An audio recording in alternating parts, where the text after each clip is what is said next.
요즘 뭐 이런저런 얘기를 많이 듣는 나라, 또 욕도 많이 먹는 나라인데, 우리가 그 나라의 그 문제는 잠깐 잊고 그 나라에 또 우리에게 도전이 되고 교훈이 되는 얘기를 좀 하도록 하겠습니다. 그 나라는 다름 아닌 이스라엘입니다. 요즘 전쟁 중으로 여러 가지 얘기를 많이 듣는 나라죠.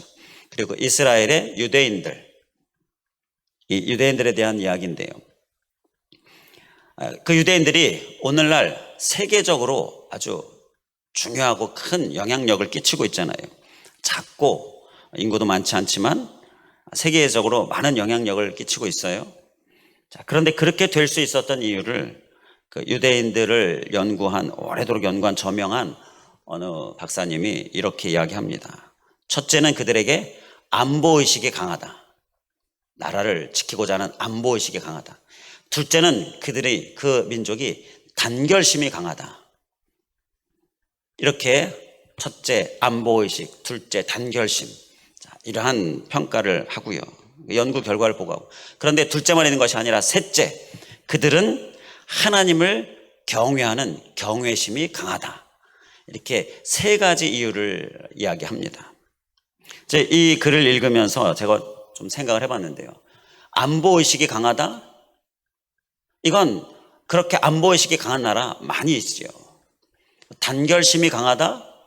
이 단결심이 강한 나라 또 많이 있습니다. 우리나라도 안보의식이나 이 남북이 또 분단되어 있잖아요. 안보의식 강하고 또 이렇게 위기의 때에는 아주 단결심도 강하고 우리나라도 그에 못지않지요. 그런 생각을 제가 해보는데, 그런데 유독 유대인들은 어떻게 이렇게 세계적인 어떤 영향력을 끼치는 나라가 되었는가?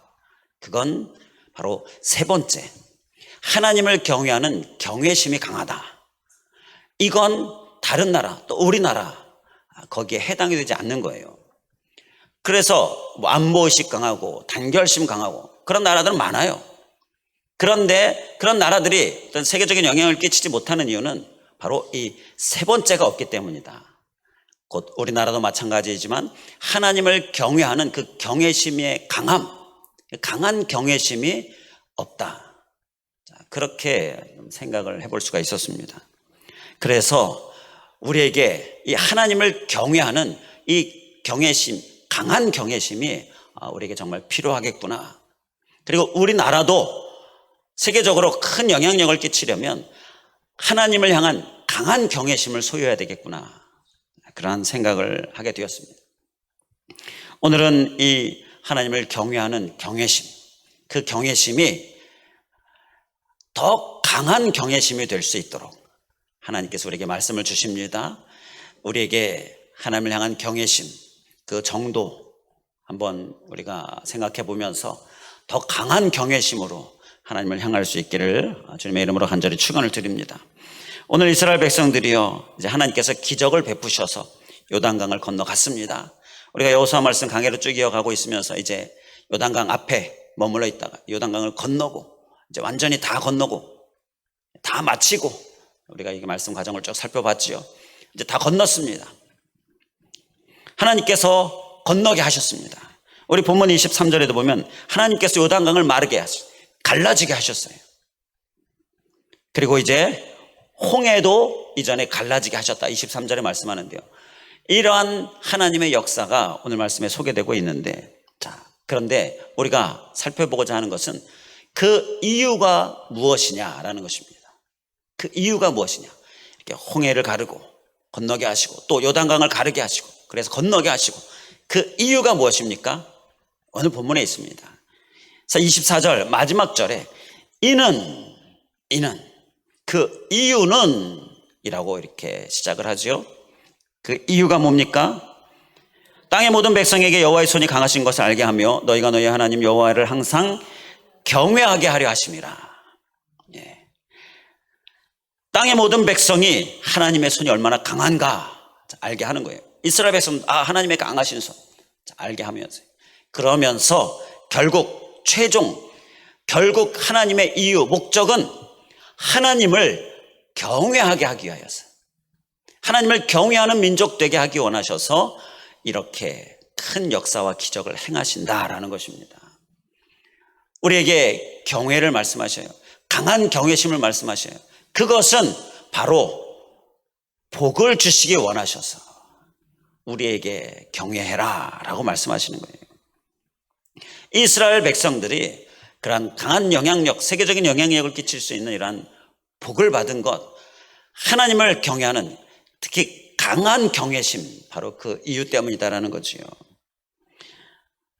하나님을 경외하고자 하나님 앞에 나아가는 우리들은 그 하나님의 목적을 잘 기억할 수 있기 원합니다. 하나님은 이 경외를 통하여서 더 놀라운 역사를 이루시는 분이십니다. 하나님의 손이 크고 강하심을 우리에게 보여주시는 이유가 뭐라고요? 하나님을 경외하게 하기 원하셨어요. 그래서 우리에게 복이 되길 원하셨어요. 그것이 바로 이유다라는 거예요. 그러니까 하나님을 우리가 경외하게 하시려고 그 모든 역사를 하나님이 행하신다라는 것입니다. 그러니까요, 이 말씀은 우리가 하나님의 은혜와 역사를 경험하면 우리는 뭘 해야 된다는 말씀입니까? 하나님을 경외해야 된다는 말씀이에요. 하나님의 은혜와 역사를 경험했어요. 하나님의 응답이 경험되어지고 또 하나님께 감사할 제목들이 생기고, 자, 그러한 어떤 신앙생활에 우리에게 하나님 주시는 은혜가 있잖아요. 자, 그 은혜를 우리가 경험하죠. 그러면 뭐 해야 돼요? 하나님을 경외해야 되는 거예요. 그게 하나님의 목적이고 하나님의 이유이기 때문이죠. 자, 그리고 20절 말씀을 또 보면요, 20절 말씀에 12돌을 길갈에 세우죠. 요단강가에서 그 큰 돌을 하나씩 지파별로 선택해서 가져오게 하고 그걸 짊어지고 이제 길갈에 가서 길갈에다 세웁니다. 자, 그렇게 세워서 이제 표징이 되게 하시죠. 요단강을 가르게 하시고 건너게 하신 하나님, 그 하나님의 역사, 그것을 표징으로 이 길갈에 돌을 세운 거잖아요. 자, 이 이유가 또 뭡니까? 이것 또한 하나님을 경외하게 하도록, 하나님을 경외하는 삶을 살도록 하십니다라는 거예요. 우리에게 표징을 주시죠. 자, 영적인 체험, 은사 체험, 그리고 이 신앙생활 가운데 하나님께서 우리에게 주시는 많은 이 성령 체험들, 자, 이러한 것들 왜 주십니까? 하나님을 경외하게 하시기 위해서. 우리가 하나님을 경외하도록 하나님께서 우리에게 은혜를 주시는 거예요. 특히 어떤 영적인 체험 주시는 거예요. 자, 그러면 우리가 어떤 영적인 체험이 있습니다. 이런 하나님의 어떤 표징이 있습니다. 자, 그러면 우리는 어떻게 해야 됩니까? 무엇을 해야 됩니까? 그 다음에 하나님을 경외해야 합니다. 하나님의 은혜가 있고 하나님의 어떤 영적인 체험이 있어요. 표징도 있어요. 그런데 하나님을 경외하지 않아요. 그 다음 순서, 그 목적, 그 이유인 경외, 그 경외가 없어요. 이건 하나님께서 목적하신 그 우리를 향한 은혜와 역사의 그 목적을 우리가 살지 못하는 모습인 거지요. 표징을 보고 그것을 주신 하나님을 기억해내고 하나님을 경외하고, 바로 이 삶이 우리의 삶이 될 수 있기를 주님의 이름으로 간절히 축원을 드립니다. 자, 하나님께서 왜 이렇게 모든 것의 목적은 하나님을 경외하는 것이다, 왜 이렇게 하나님께서 경외를 강조하실까요? 그것은요, 그 이유는 바로 시편 128편 1절에 나오는데요, 여호와를 경외하며 그의 길을 걷는 자마다 복이 있도다. 할렐루야. 우리에게 복 주시기 원하셔서, 그래서 경외를 강조하시는 거예요. 목적은 경외다. 하나님을 경외함이 목적이다. 그래서 경외를 이렇게 강조하시는 것은요, 그래야 우리에게 복을 주실 수 있으시기 때문이다라는 거예요. 그래야 우리가 복을 받을 수 있기 때문이다라는 거예요. 어떤 복을 주신다고 말씀하십니까? 시편 128편을 통해서 계속 보면 2절에 수고한 대로 먹을 복을 줍니다. 수고한 대로 먹는 거예요. 이건 어떤 물질의 복을 말씀합니다. 수고하지만 그만큼 얻지 못하게 돼요. 그만큼 먹지 못하게 되는 경우가 많이 있잖아요. 아무리 쌓아도 새는 구멍이 있으면 쌓이지 않는 것이요. 그러면 힘들어요. 그런데 하나님께서 막아주시고 쌓이게 해주시고 바로 이렇게 수고한 대로 먹을 수 있도록 물질의 복을 주시는 것, 이것이 바로 하나님을 경외하는 자, 강한 경외심 가운데에 하나님께 주시는 복이다라는 것입니다. 이러한 복을 주시기 원하셔서 경외하라, 경외를 우리에게 강조하고 말씀하시는 거지요. 또 이어서 시편 128편 3절을 보면 가정의 평안의 복을 말씀을 합니다. 우리가 지난 추석 명절 때에 가정 예배지에도 이 말씀이 소개가 되었는데요. 가정의 평안, 아내가 안방에 있고 자식들이 식탁에 둘러앉아 있고, 이건 가정의 평안, 안정된 가정을 말씀하는데요. 바로 이런 평안, 그리고 포도나무를 말씀하죠. 많은 결실, 감람나무를 말씀하죠. 존귀하게 하심, 바로 이러한 가정에 주시는 하나님의 은혜, 이게 하나님을 경외할 때 오게 된다는 거예요. 그리고 또 시편 128편 5절 말씀을 보면 예루살렘의 번영을 말씀합니다. 이 나라의 번영, 이 또한 하나님을 경외하면서 온다라는 것입니다. 그래서 우리 그리스도인들이요, 더 힘써 하나님을 경외해야 되는데요, 그 이유가 이 나라의 번영도 아주 큰 이유이기 때문인 것입니다. 나라가 평안해야 우리가 신앙생활 하는데도요, 마음껏 문제없이, 불편함 없이, 방해 없이 신앙생활을 할 수가 있지요. 나라가 혼란스러우면요, 혹 이슬람권에 있는 나라나 공산권에 있는 나라들 얼마나 이 신앙생활을 억압합니까? 이러면 얼마나 신앙생활하기 힘들어요. 그렇기 때문에 하나님을 경외하며 나라의 번영도 가져오게 되어지고 신앙생활에 어려운 문제 없게 해주시는 이러한 하나님의 은혜, 바로 이 하나님을 경외하는 가운데에 우리에게 주시는 복이다라는 것입니다. 바로 이러한 복들이 무엇으로 온다고요? 하나님을 경외함으로 오는 거예요. 자, 경외해야 되겠습니까? 안 해도 되겠습니까? 꼭 해야 되지요. 꼭 하나님 경외해야 되죠. 그러니까 순서가 이겁니다. 첫 순서는 하나님의 역사와 은혜입니다. 하나님의 징표. 그 다음 순서는 우리의 경외입니다. 하나님을 경외하는 우리의 경외. 그러면 그 다음 순서가 뭡니까? 그러면 하나님의 복입니다. 자, 하나님의 은혜. 하나님은 우리에게 먼저 다가오셔서 은혜로 다가오시고요, 또 어떤 징표, 체험으로, 역사로 다가오셔요. 자, 그런 하나님의 은혜를 우리가 감사함으로 하나님께 경외하는 모습의 삶을 살아요. 그러면 그 다음 순서는 하나님의 복이다라는 것입니다. 이 순서예요. 하나님의 은혜, 우리의 경외, 그리고 하나님의 복.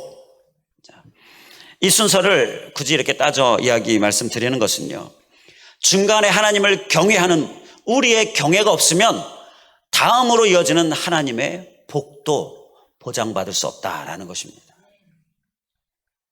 복이 없다라고 생각해도 되는 거예요. 제가 목회 경험을 통해서 보게 되면요, 많은 성도님들을 마주하게 될 때에 하나님의 은혜와 역사가 다 공통적으로 재단을 통해서나 개인 주어지잖아요. 그 하나님의 은혜와 역사를 경험해요. 이런 은혜 경험했습니다, 이런 역사 경험했습니다, 간증도 해요.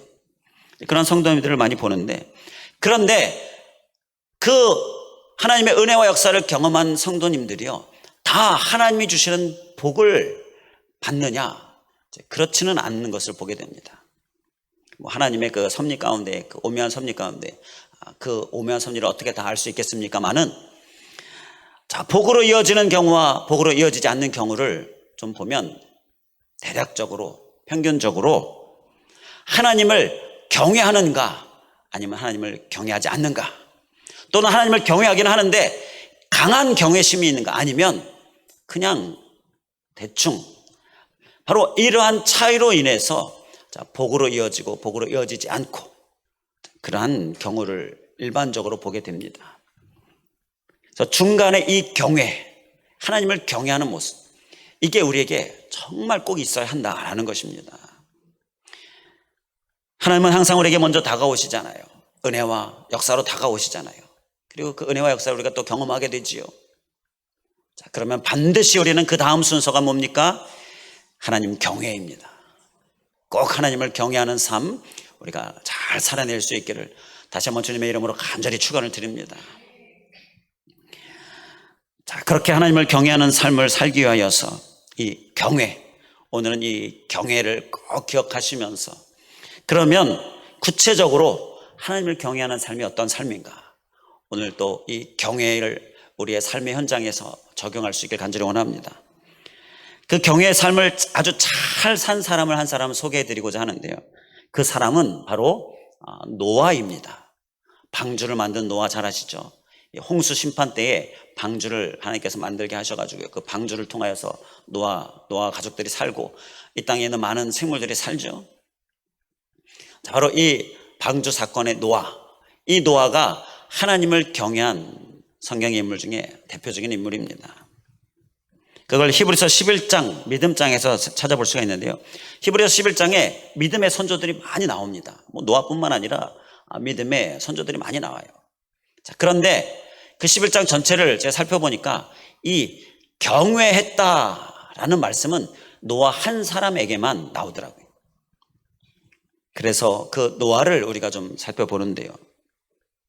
히브리서 11장 7절에 이렇게 말씀합니다. 믿음으로 노아는 아직 보이지 않는 일에 경고하심을 받아 경외함으로 방주를 준비하여 그 집을 구원하였으니 이로 말미암아 세상을 정죄하고 믿음을 따르는 의의 상속자가 되었느니라. 히브리서 11장 7절 말씀입니다. 신약성경 365쪽인데 한번 찾아보시기 바랍니다. 신약성경 365쪽 히브리서 11장 7절. 여기서 경외함으로 방주를 준비했다라고 말씀을 합니다. 경외함으로 방주를 준비했어요. 눈으로 보시고 한번 확인해 보시기 바랍니다. 히브리서 11장 7절 신약성경 365쪽 부근입니다. 자, 무엇으로 방주를 준비했다고요? 경외함으로. 하나님을 경외함으로 방주를 준비했어요. 이 히브리서 11장 7절 말씀을 보면 노아의 경외의 모습을 보고요. 그리고 경외하는 삶이 어떠한 삶인지 구체적으로 우리에게 깨달음을 줍니다. 먼저 히브리서 11장 7절에 보게 되면 보이지 않는 일에 경고하심을 받았다라고 말씀하고 있는데요. 여기에서 이 경외의 삶을 하나 우리에게 말씀하시는데요. 자, 노아가 무슨 경고를 받았습니까? 홍수 심판에 대한 경고를 받았지요. 아직 보이지 않는 일입니다. 아직 하늘은 멀쩡합니다. 그런데 하나님께서 홍수로 이 땅을 심판하시겠다. 바로 이 경고의 말씀을 노아에게 주시면서 그래서 방주를 만들어라 이렇게 말씀하시잖아요. 노아 당시에 성경에서도 밝히고 있는 것처럼 죄가 관영했습니다. 아주 온 땅에 가득 찼습니다. 그래서 하나님께서 도저히 안 되겠다. 이제 그들을 심판하시겠다라고 마음에 정하시고 노아에게 경고하신 거예요. 그 경고의 말씀을 받을 때 노아는 바로 경외로 받았습니다. 하나님을 경외함으로 받았어요. 자, 경외가 무슨 의미입니까? 두렵고 떨림으로 받았다라는 것입니다. 하나님의 경고의 말씀을 받을 때에 노아는요, 경외함으로 받았습니다. 그러니까 쉽게 말씀을 드리면 에이 설마 이렇게 하늘 좋은데 설마 비가 내려서 이 땅이 다 그냥 잠기고 설마 이렇게 받지 않았다라는 것입니다. 아, 그렇습니까? 이렇게 말로 겉으로는 얘기해도 속으로는 에이 그런 일이 일어나겠어 이렇게 받지 않았다라는 것입니다. 이게 노아의 경외하는 모습이었어요. 이게 구체적인 우리가 소해야 될 경외의 삶의 모습입니다. 하나님께서 우리에게 말씀하실 때, 특히 경고의 말씀을 하실 때에 우리의 죄에 대하여, 우리의 부족함에 대하여 책망의 말씀을 하실 때에 그로 인한 하나님의 심판, 그로 인한 하나님의 징벌을 말씀하실 때에 우리는 어떻게 듣습니까? 경외로 들어야 한다는 거예요. 경외로 받아야 한다는 거예요. 두렵고 떨림으로 받아야 한다는 거예요. 에이 설마 그런 일이 일어나겠어? 괜찮겠지? 자, 이렇게 받아서는 안 된다라는 거예요. 경외는요, 에이 설마 괜찮겠지, 이게 아주 경외를 망쳐버리는 그러한 아주 중요한 정말 핵심적인 방해 요소입니다. 그런데 많은 그리스도인들이요, 하나님의 경고의 말씀에 대하여 뭐 나와는 상관이 없지, 이 정도면 괜찮겠지, 뭐 다들 그렇게 하는데 에이 설마, 바로 이렇게 괜찮겠지 하는 마음으로 받고, 그리고 나를 변호하면서 나는 괜찮아, 이 정도는 괜찮아, 이렇게 경외함으로 받지 않는 모습, 가볍게 받는 모습, 이것을 우리가 철저히 경계해야 한다라는 것입니다. 경외라는 단어의 뜻 자체가 공경할 경이고요, 그리고 두려워할 왜, 바로 공경의 마음으로, 두려워하는 마음으로, 두렵고 떨림으로 하나님 앞에 나아가는 것이, 그것이 바로 경외입니다. 하나님께서 우리에게 죄에 대하여 책망하셔요. 그 책망함이 있을 때 우리는 어떻게 듣습니까? 불순종에 대하여서 하나님께서 말씀하실 때에, 하나님께서 지적하실 때에 우리는 그 말씀을 어떻게 듣습니까? 혹시 가볍게 듣지는 않습니까? 그냥 한 귀로 듣고 한 귀로 흘려버리지는 않습니까? 우리는 경외로 들어야 될 줄 믿습니다. 반드시 경외로 들어야 됩니다. 그래야 방주를 제대로 준비할 수가 있지요. 그래야 하나님께서 하라 하신 일들을요, 아주 철저히 할 수가 있습니다. 변화를 위해서, 또 나의 어떤 부족함과 연약함을 또 무장하고 견고하게 되게 하여서 하나님께 주신 말씀을 열심히 살 수 있는 것, 그건 경외로 들을 때에 우리가 하게 되는 일이다라는 거예요. 가볍게 들으면요, 안 합니다. 그냥 넘어가죠. 또 넘어가고. 이것은요, 경외의 모습이 아니다라는 거예요. 노아가 방주를 준비할 때 하나님의 경고를요, 가볍게 만약에 받았다면요, 준비 안 했을 수도 있습니다. 또는 준비를 하는데 미적미적 게을르게 할 수도 있고요. 가볍게 받았다면 그냥 대충 할 수도 있었을 거예요. 그러나 노아는 하나님의 말씀대로 그대로 방주를 만들어요. 이건 경외로 하나님의 말씀을 받았기 때문입니다. 그 노아가 방주를 만드는 게 얼마나 힘든 일이에요. 120년간 만들었어요. 480세의 경고를 받았고 600세의 홍수가 났으니까 그 간격이 120년이니까 120년 동안 만들었다, 우리가 볼 수 있지요. 하나님께서 말씀하신 때부터 만들기 시작한 거죠. 자, 그리고 홍수가 날 때, 이제 말씀에도 보게 되면 그때 홍수가 나기 직전에 다 방주 안으로 들어가잖아요. 120년간 만들었다라는 거예요. 긴 세월이죠. 그런데 그 긴 세월을 끝까지 오직 그 일에 전념할 수 있었던 것은 하나님의 말씀을 경외로 받았기 때문이다라는 거예요. 만약에 가볍게 받았다, 절대 그렇게 만들지 않죠. 만들다가 중간에 포기하겠지요. 또 그 길이가, 방주의 크기가, 길이가 300규빗, 넓이가 50규빗, 높이가 30규빗, 뭐 어느 정도 규모인지 우리가 잘 모르니까 축구장을 생각하면 됩니다. 축구장보다 좀 길어요. 자, 그렇게 큰 방주를 만들어요. 그 당시에, 그 옛날에 무슨 뭐 목공 기술이나 건축 기술이 있었겠습니까? 그것도 3층으로 만들어요. 그러니 그 오랜 세월이 걸렸겠지요. 사람들이 계속 손가락질 하지요. 저 뭐 좀 어떻게 된 거 아니야? 그러나 그것도 다 감내합니다. 얼마나 많은 수고와 희생이 따른 거예요. 우리가 하나님의 말씀을 내가 열심히 살아야지, 하나님의 경고의 말씀, 특히 나를 향한 나의 부족에 대하여, 나의 연약함에 대하여, 나의 죄에 대해서 하시는 말씀, 마음의 심령에 깊이 새기면서 변화의 삶으로 열심히 다짐하고 결단하고 살아요. 그런데 그 사는 과정 가운데 길어지고, 그리고 너무 힘들고,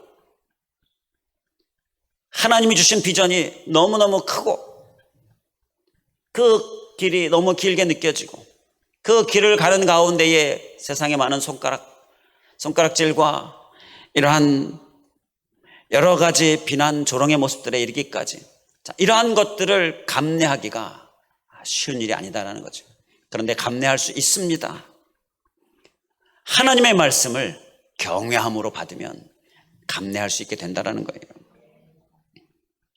여호수아가 요단강을 건너는 일도 우리가 말씀 통해 나눠봤지만 하나님의 말씀대로 그대로 합니다. 얼마나 조직적으로 이 이스라엘 백성들이 움직였는지 몰라요. 이건 하나님께서 말씀하신 대로 하나님의 계획대로 그대로 따른 그런 여호수아의 열심이고요. 이 여호수아의 열심은 하나님의 말씀을 경외함으로 받았기 때문에 온전히 그대로 열심으로 행했다라는 것이지요. 그냥 가볍게 들었으면요, 절대 말씀 그대로 행하지 않게 된다라는 거예요. 결국 요단강 도하가 성공적으로 맞춰지게 되잖아요. 이러한 성공적으로 맞춰지게 되어지고 이렇게 열심으로 행함으로 온전히 성취되어지게 되는 일들, 이것은 하나님의 말씀을 경외함으로 받을 때에 우리에게 오게 되는 결과다라는 것입니다. 경외로 받으시기 바랍니다. 두렵고 떨림으로 하나님의 말씀은 받아야 되는 거예요. 그래야 또 철저히 준행하고요.